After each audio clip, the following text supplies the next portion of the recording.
Hey everybody, welcome back. Let's talk about base defense. We're going to talk about some of the key essential strategies for new players in particular, and for those of you that are looking to unlock certain structures to protect your base. Now, first off, let's talk about the basics. Most people are going to tell you don't place bunkers, and the reason why they tell you that is because of these equipment terminals. Usually what happens is an infiltrator will watch your base from a distance and wait for you to get in your ant and go mine some ore. That's when they'll sneak into your base, head to this bunker here, hack the terminal to give them the ability to re-equip themselves or change classes to something more effective like a heavy assault or a max even. Even if you place claymores like I've done here, an infiltrator generally runs a sweeper HUD. And Sweeper HUD is an implant that allows you to see explosive devices from a distance, depending on how upgraded that implant is. Most infiltrators are not going to be destroyed or killed by claymores because they're going to see them way before they're effective.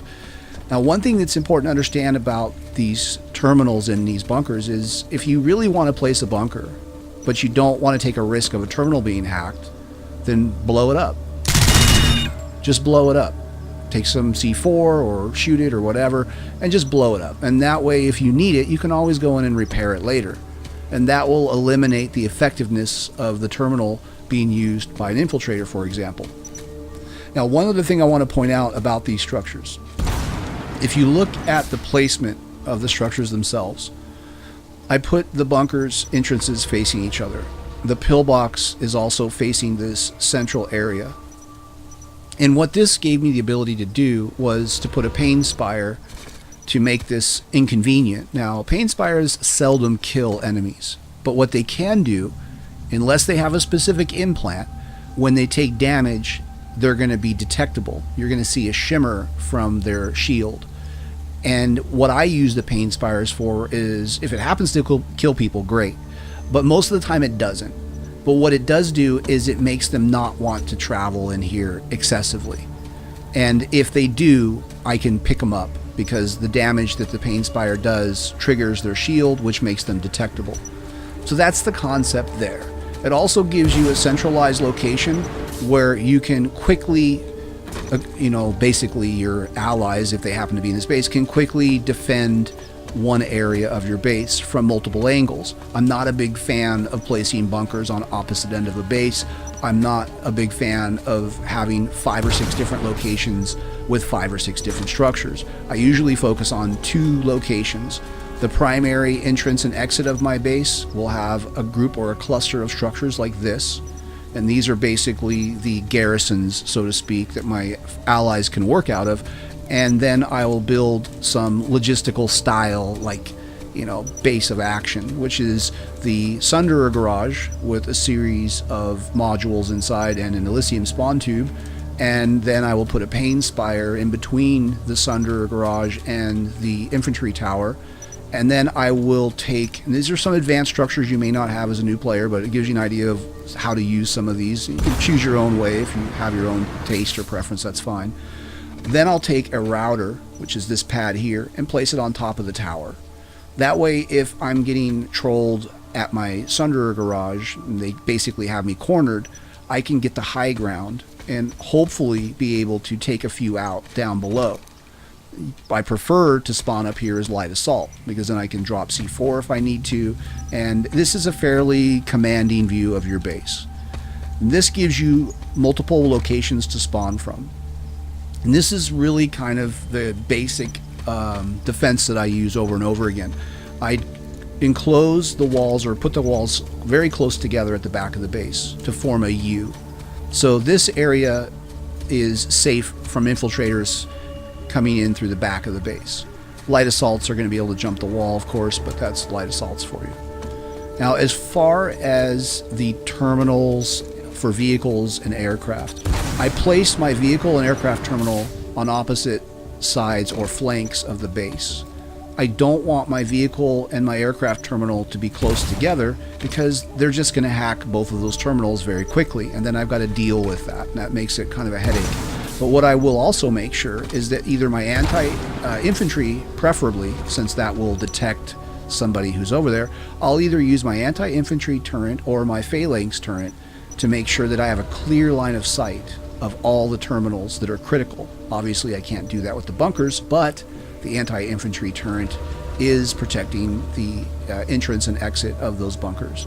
So this is sort of how I build. I try to build not an entirely enclosed base. I know a lot of you build these bases where, you know, there's no way that an infiltrator can set foot because the walls are all so tight.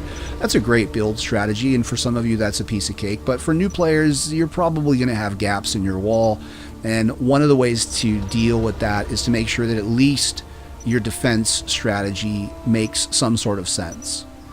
You're going to want to make sure that you have an idea of where the enemies are going to congregate, and that way you can focus fire and defense on that area.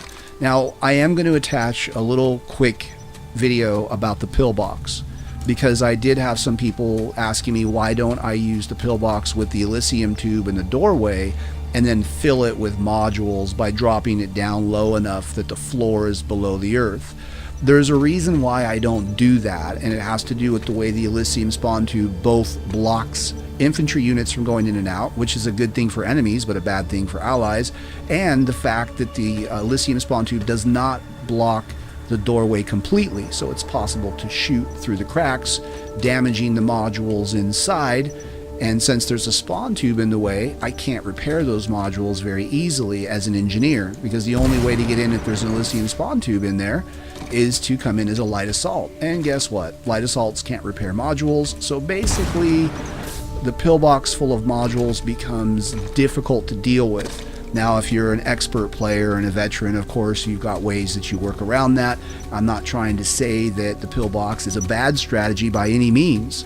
But for me, as far as new players go, the Sunderer garage is a lot more forgiving. It's a lot easier to kind of get the modules in there very quickly. Just make sure that you don't put the structure shield first, all right?